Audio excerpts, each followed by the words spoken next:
सबसे पहले तो आज का जो ये कार्यक्रम यहाँ पर हो रहा है, मुझे बताया गया जब कि यहाँ पर हमारे बीच में मुफ्ती सुल्तान सैयद मोहम्मद महमूद अशरफी जिलानी साहब हमारे बीच में हैं, और मैं जब उनके बारे में पढ़ रहा था, अभी मुझे बताया गया, तो मैं ये समझ नहीं पाया कि ऐसी शख्सियत मुझसे छूट कैसे गई, मैं उन तक पहुंच कैसे नहीं पाया।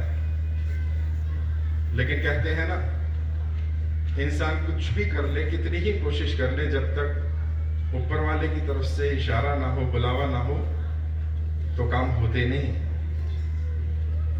बड़े लोग जब चाहते हैं तभी उन तक पहुंचा जा सकता है। तो आज मैं समझता हूं कि मेरी खुश नसीबी है कि उन्होंने मुझे यहाँ एक मौका, एक अवसर दिया। अभी सूफिया ने मालवा अब्दुल हफीज मियाँ अशरफी साहब से मेरी बात हो रही थी। मैं वैसे तो राजनीति का एक विद्यार्थी हूं,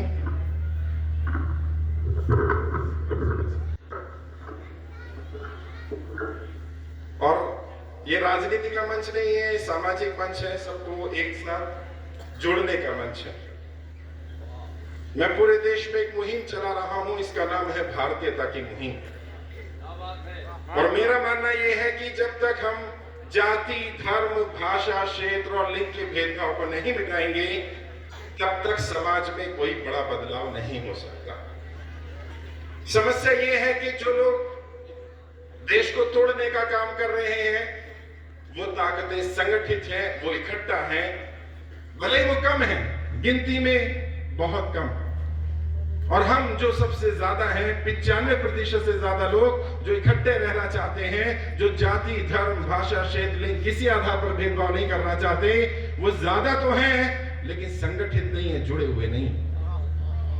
और कोई एक चीज जो हम सबको जोड़ सकती है, तो वो केवल भारतीयता ही है, क्योंकि शुरुआत और अंत में हम सब भारतीय हैं। इसलिए मैंने मुहिम शुरू की कि हम सब अपने नाम के साथ भारतीय शब्द जोड़ेंगे, और वो जो कट्टरपंथी सोच है उसे करारा जवाब दिया जाएगा। क्योंकि वो क्या चाहते हैं और उनकी साजिशों को समझिए। वो चाहते हैं कि हम जाति धर्म में बटे रहें और वो अपनी सत्ता चलाते रहें, लेकिन अब ऐसा होने वाला नहीं है। और मैं आज इस मंच से मैं आप सबका आशीर्वाद लेने आया हूं। मुझे दुआओं से नवाजिए। मैं जिस आंधी के खिलाफ एक दिया जला रहा हूं, मोहब्बत का दिया, एकजुटता का दिया, सबको जाति, धर्म, भाषा, क्षेत्र के आधार पर जोड़ने का दिया, वो इस दिए को बुझाना चाहते हैं। मैंने एक मुहिम शुरू की है कि पूरे देश में लोगों को संगठित किया जाए। और जैसा मेरा इंट्रोडक्शन में बताया, मेरा नाम शाहनवाज चौधरी भारतीय है। आप अगर YouTube पर सर्च करेंगे तो आज 2.5 लाख से ज्यादा लोग मुझे फॉलो करते हैं। दुनिया के 50 देशों में मैं सुना जाता हूं। क्योंकि मैं राजनीति का विद्यार्थी हूं, भारत का पहला और एकमात्र पॉलिटिकल ट्रेनर हूं। मैं बताता हूं लोगों को कि आप राजनीति से बच नहीं सकते। राजनीति में केवल 2 ही विकल्प आपके पास हैं, या तो आप राजनीति का हिस्सा हैं या आप राजनीति के शिकार हैं। और अफसोस की बात, ज्यादा तो लोग राजनीति के शिकार हैं। और इस मजमे में कई लोग बैठे होंगे जो कहते हैं साहब मैं राजनीति में रुचि नहीं लेता, मेरा कोई इंटरेस्ट नहीं है राजनीति में। तो मैं आपको बता देना चाहता हूं, आप राजनीति में रुचि ले ना ले, राजनीति आप में पूरी पूरी रुचि लेती है। वो राजनीति जो आपकी कमाई, जो आपके खर्चे, जो आपकी जगहों के नाम, जो राजनीति सब कुछ तय करना चाहती है, आप वो राजनीति क्यों नहीं तय करना चाहते? और तय आपको ही करना पड़ेगा। अभी तो पहचान के लिए भी हमें साबित करना पड़ेगा। ये कौन लोग होते हैं जो हमसे कहते हैं कि हम साबित करें? पहले तुम तो साबित करो। ये कौन ताकतें हैं, ये कौन लोग हैं जो हमें मजहब के नाम पर, धर्म के नाम पर, जाति के नाम पर तोड़ने का काम करती हैं? अब उन्हें साबित करना पड़ेगा कि वो वाकई देशभक्त है या नहीं है। गोडसे के मानने वाले, सावरकर के मानने वाले हम गांधीवादियों को, हम अम्बेडकरवादियों को बोलते हैं हम साबित करें हम देशभक्त हैं, हमारी देशभक्ति पर शक। अरे इतिहास उठाकर देखो, भारत के उन लोगों का इतिहास उठाकर देखो, उन उलमाओं का इतिहास उठाकर देखो जिन्होंने आजादी की लड़ाई में अपना सब कुछ कुर्बान कर दिया। और हमसे पूछा जाएगा, और मैं आप सबसे पूछना चाहता हूं, क्या वाकई ऐसी ताकतों को देश की हुकूमत करने का, देश की सत्ता पर बैठने का अवसर दिया जा सकता है? दिया जाना चाहिए था? नहीं। और उन्हें यह संदेश साफ साफ चला जाना चाहिए, जो भी तोड़ने का काम करेगा, जो भी तोड़ने की राजनीति करेगा, उसे ये मुल्क, ये देश बर्दाश्त नहीं करेगा। और हम कट्टरपंथी सोच के खिलाफ है साहब। मैं भी जब जनाब से बात कर रहा था, मुझे बड़ा अच्छा लगा। मैं उनके ऑफिस में गया, वहां गर्व से कौम भारतीय का स्टिकर लगा, देखा होगा आपने।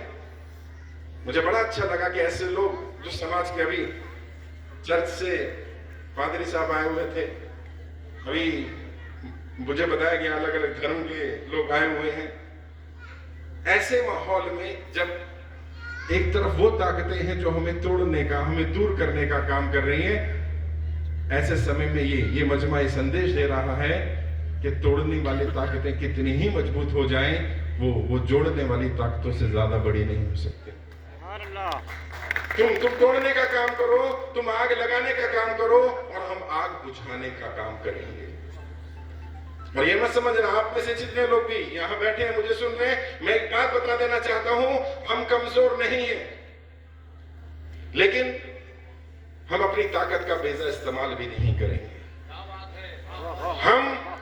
हम पहला वार नहीं करेंगे, लेकिन अगर कोई वार करेगा तो अब ईंट का जवाब पत्थर से देंगे साहब। एक तरफ नफरतों वाली सोच है, वो लोग हैं जो तोड़ने का काम करते हैं, और एक तरफ वो लोग हैं जो जोड़ने का काम करते हैं। हम गांधी को मानते हैं, गांधी ने कहा था कोई एक गाल पर थप्पड़ मारे, दूसरा गाल आगे कर दो, हम दूसरा गाल आगे कर देंगे। लेकिन मानो दूसरे पर भी थप्पड़ मारते तो हाँ, उसके बाद तो गांधी ने नहीं कहा। तो उसके बाद हम नेताजी सुभाष चंद्र बोस का रास्ता अपना सकते हैं, उसके बाद हम भगत सिंह का रास्ता भी अपना सकते हैं। और कहते हैं ना, बहरे लोगों को सुनाने के लिए धमाके की जरूरत होती है। अब ये स्पीच अगर वायरल हो जाएगी, लोग कहेंगे तो धमाका करने की बात करते हैं। नहीं, तुम्हारे लिए मेरे शब्द ही धमाका है, घबराओ मत।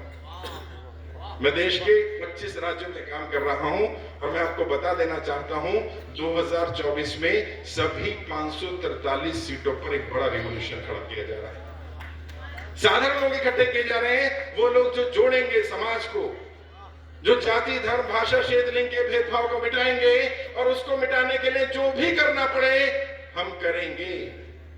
और लोग कहते हैं ना नरेंद्र मोदी के बारे में, ये राजनीति का मंच नहीं, लेकिन एक बात आपको बता रहा हूं, इस मंच में एक इंसान ऐसा भी बैठा हुआ है जिसने उस नरेंद्र मोदी, उस तानाशाह के खिलाफ क्या किया, आप हैरान हो जाएंगे साहब। आपको गोदी मीडिया नहीं बताएगा, इंटरनेट पर जाना, सर्च करना, 13 नवंबर को क्या हुआ, इसी साल 13 नवंबर को क्या हुआ। 7 RCR 7 रेस कोर्स रोड, प्रधानमंत्री के घर के बाहर प्रधानमंत्री का ही पुतला फूंक दिया गया। ये खबर छुपा ली गई मीडिया से। वो शख्स यही मौजूद है हमारे बीच में, एक बार खड़े होकर शक्ल दिखा दो अपनी। राजीव सिंह कुशवाहा भारतीय, इसने प्रधानमंत्री के घर बाहर जाकर प्रधानमंत्री का ही पुतला फूंक दिया, और अकेला नहीं गया, पूरे देश से 100 लोगों की टीम लेकर के गया, और ये संदेश देने गया कि अब भी समय है, सुधर जाओ। तुमने वादा किया था हर साल 2 करोड़ लोगों को रोजगार दोगे, 7 साल हो गए, 14 करोड़ को रोजगार दे देना था, नहीं दिया है। अभी भी सुधर जाओ, वरना अभी तो तुम्हारे घर के बाहर तुम्हारा पुतला फूंका है, कल ये देश का युवा इकट्ठा होकर के तुम्हारे घर में घुस करके भी पुतला फूंक सकता है। ये संदेश जाना चाहिए कि देश डरने वाला नहीं है, और डरना नहीं, घबराना नहीं। किससे डर? मौत से किसकी यारी है, आज उसकी तो कल अपनी बारी है, मरने से क्या डरना साहब। लोग कहते हैं साहब आप डरते नहीं हो, डर किस बात का, हम सच्चे लोग हैं, हम ईमान वाले लोग हैं, हम डरते नहीं है साहब। और सबसे बड़ा डर मौत का ही तो डर है, वो डर रहा नहीं। अभी थोड़ी देर का मुझे और समय दे दे तो मैं आप सुन लें, आप लोगों के लिए भी काम की एक बात और बताना चाहता हूं।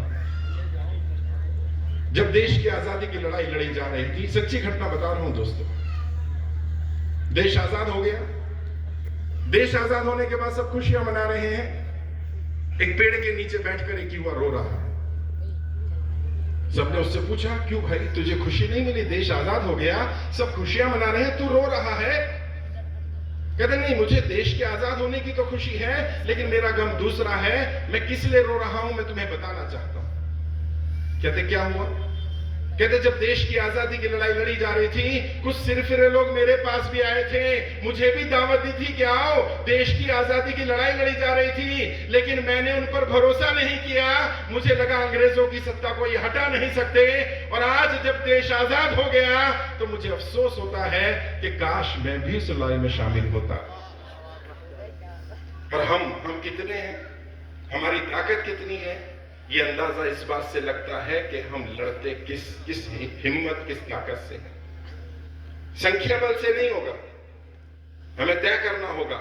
हो सकता है देशभक्त लोग, हो सकता है जाति धर्म भाषा क्षेत्र लिंग के भेदभाव को मिटाने वाले लोग कम दिख रहे हो, कम नहीं है, फिर भी हमें अपने लेवल पर प्रयास करना है, न खुद भेदभाव करना है और न किसी को भेदभाव करने देना है।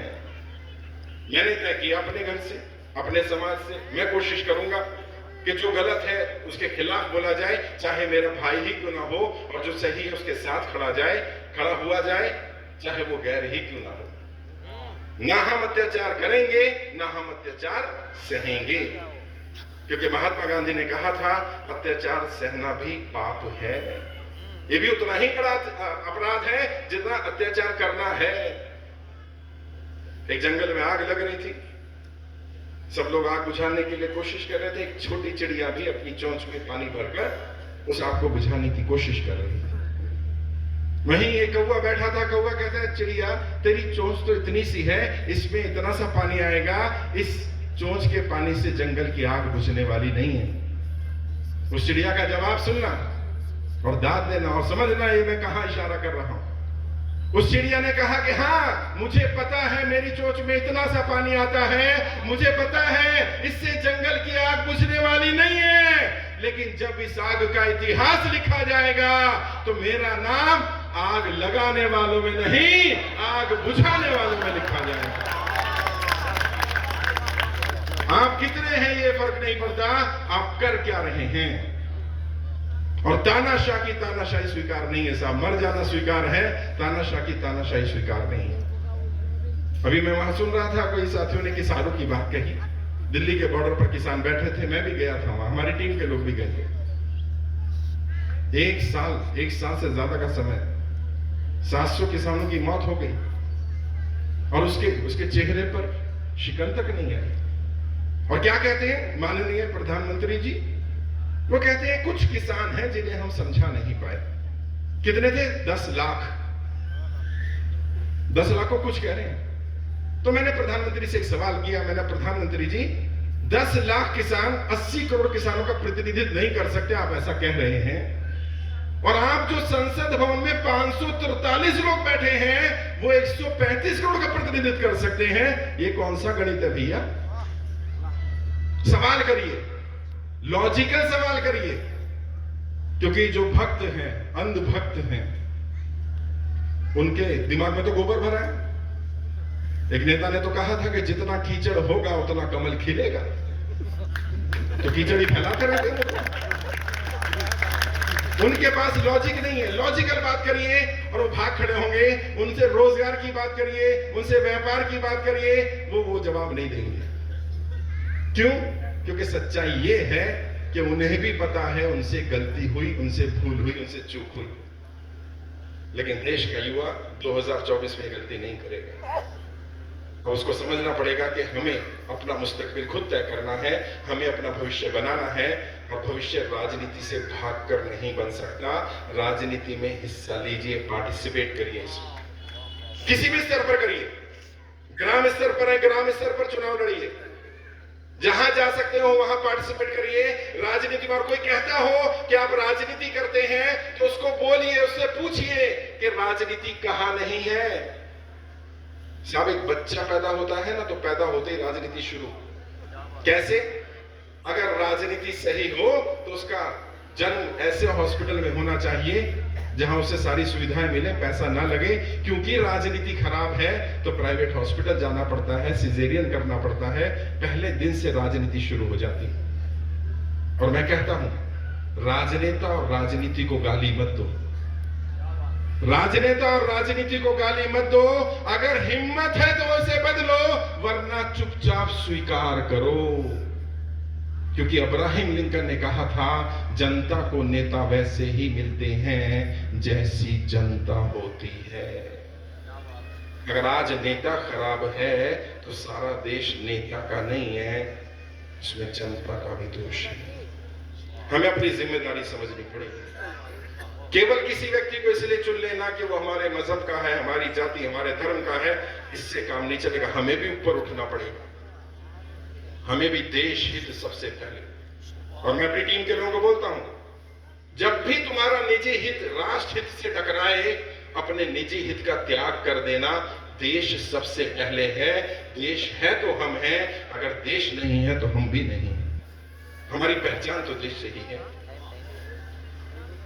वैसे तो बहुत सारी बातें करनी थी, बहुत कुछ कहना भी था, मैं सुनना चाहता हूं।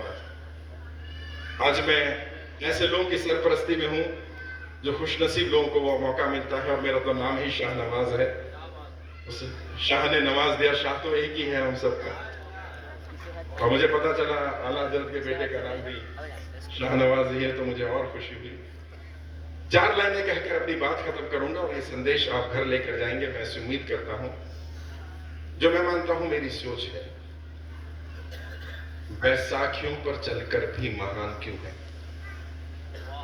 बैसाखियों पर चलकर भी महान क्यों है? और जो हमको बांटता है वो हुक्मरान क्यों है? बैसाखियों पर चलकर भी महान क्यों है? और जो हमको बांटता है वो हुक्मरान क्यों है? अमेरिका, चीन, पाकिस्तान सब इसी सोच में पड़े हैं। सारे जहां से अच्छा हिंदुस्तान क्यों है? सारे जहां से अच्छा हिंदुस्तान क्यों है? मेरी कोशिश थी मैं अपनी बात रख पाऊं, क्योंकि आज राजनीति का मंच नहीं है, आज धार्मिक सद्भावना का मंच है। मैं आप सबसे ये संदेश देना चाहता हूं कि जहां भी रहें, भारतीय बनकर रहें। भारतीयता की शपथ को जीना शुरू करें, मानना शुरू करें। भारतीयता की शपथ जो मैं पूरे देश में दिला रहा हूं, मैं वो बता देना चाहता हूं शपथ क्या है। शपथ ये है कि मैं किसी भी भारतीय के साथ जाति, धर्म, भाषा, क्षेत्र, लिंग या किसी भी आधार पर भेदभाव नहीं करूंगा। मैं भारत के संविधान का सम्मान करूंगा और मैं अपनी इच्छा से अपने नाम के साथ भारतीय शब्द जोड़ूंगा।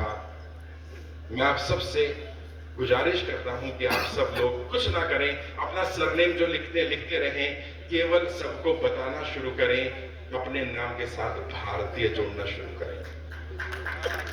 मैं उम्मीद करता हूं कि आप सब लोग ऐसा करेंगे भाई, इंशाअल्लाह करेंगे। बहुत बहुत शुक्रिया। अस्सलाम वालेकुम।